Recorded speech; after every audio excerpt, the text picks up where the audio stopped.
Hello 8th class हमने chapter number 2 start किया था। व्यापार से साम्राज्य तक कंपनी की सत्ता स्थापित होती है। इसी को आगे बढ़ाते हुए हमने बंगाल में कंपनी के व्यापार को आरंभ देख लिया था और आगे बढ़ते हुए हम देखेंगे इसको व्यापार से युद्धों तक कैसे पहुँचे। 18वीं सदी की शुरुआत में कंपनी और बंगाल के नवाबों का टकराव बढ़ता गया और औरंगजेब की मृत्यु के बाद बंगाल के नवाब अपनी अपनी ताकत दिखाने लगे। दूसरी क्षेत्रीय ताकतें भी बढ़ने लगी। मुर्शीद कुली खान के बाद अली वर्दी खां और उसके बाद सिराजुद्दौला, ये तीनों नवाब बने। ये सभी शक्तिशाली थे। उन्होंने कंपनी को रियायतें देने से या छूट देने से मना कर दिया। व्यापार का अधिकार देने के बदले कंपनी से नजराने मांगे, उसे सिक्के डालने का अधिकार नहीं दिया, किलेबंदी को रोक दिया। कंपनी पर धोखाधड़ी का आरोप लगाने का दलील दी और उसकी वजह से बंगाल सरकार का राजस्व वसूली कम हो रही थी। नाबाग और इसी के बीच में ये इन सब टकरावों के कारण हुआ प्लासी का युद्ध। ठीक है। 1756 में अली वर्दी खां की मृत्यु के बाद सिराजुद्दौला जो है बंगाल के नवाब बने। 1756 में कंपनी को सिराजुद्दौला की ताकत से काफ़ी भय था। सिराजुद्दौला की जगह कंपनी एक ऐसा नवाब चाहती थी जो उसको सुविधाएं दे, आसानी से आनाकानी ना करे। कंपनी ने प्रयास किया कि सिराजुद्दौला के प्रतिद्वंदियों में से किसी को नवाब बना दें तो कंपनी को कामयाबी नहीं मिली, लेकिन सिराजुद्दौला ने हुक्म दिया कि उनके राज्यों के मामलों में अंग्रेज टांग ना अड़ाएं और किलेबंदी को रोकें, लेकिन वो तैयार नहीं हुए और नवाब के बीच यहाँ हमला बोल दिया गया। कलकत्ता हाथ से निकल जाने की खबर सुन मद्रास में तैनात कंपनी के अफसरों ने भी रॉबर्ट क्लाइव के नेतृत्व में सेनाओं को रवाना किया।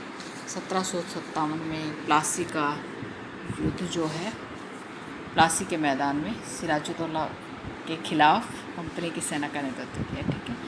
नवाब सिराजुद्दौला की हार का एक बड़ा कारण उसके सेनापतियों में से एक सेनापति था मीर जाफ़र।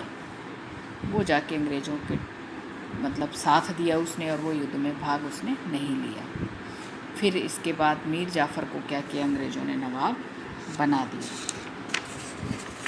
प्लासी की जंग बहुत महत्वपूर्ण मानी जाती है क्योंकि ये कंपनी की पहली जीत थी। प्लासी की जंग के बाद सिराजुद्दौला को मार दिया गया और मीर जाफ़र को नवाब बना दिया गया।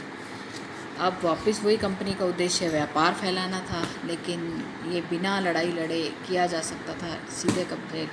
कंपनी को एहसास होने लगा कि उसका रास्ता आसान नहीं है और फिर कंपनी ने मीर जाफ़र ने भी विरोध करना शुरू कर दिया और जब मीर जाफ़र को हटा के उन्होंने मीर कासिम को बना दिया। फिर मीर कासिम भी परेशान करने लगा तो फिर एक और युद्ध हुआ जो कहलाता है बक्सर की लड़ाई। 1764 में बंगाल से बाहर कर दिया। मीर जाफ़र को दोबारा नवाब बनाया। अब नवाब को हर महीने 5 लाख रुपए कंपनी को चुकाने थे। कंपनी अपने सैनिक खर्चों से निपटने, व्यापारिक ज़रूरतों के लिए पैसा चाहती थी। कंपनी और ज़्यादा इलाके और ज़्यादा कमाई चाहती थी। 1765 में मीर जाफ़र की मृत्यु हो गई। कंपनी के इरादे बदल गए। कठपुतली नवाबों के साथ अपने अनुभवों को देखते हुए ऐलान किया, हमें खुद ही नवाब बनना पड़ेगा। तो मुग़ल सम्राट ने कंपनी को बंगाल प्रांत का दीवान नियुक्त कर दिया। दीवानी मिलने से कंपनी के बंगाल का राजस्व सीधा मिल गया कंपनी को और भारत के साथ व्यापार बढ़ता रहा और धीरे धीरे जो अंग्रेज़ हैं वो खुद ही कंपनी के नवाब बन के बैठ गए। आगे का चैप्टर नेक्स्ट वीडियो में करेंगे।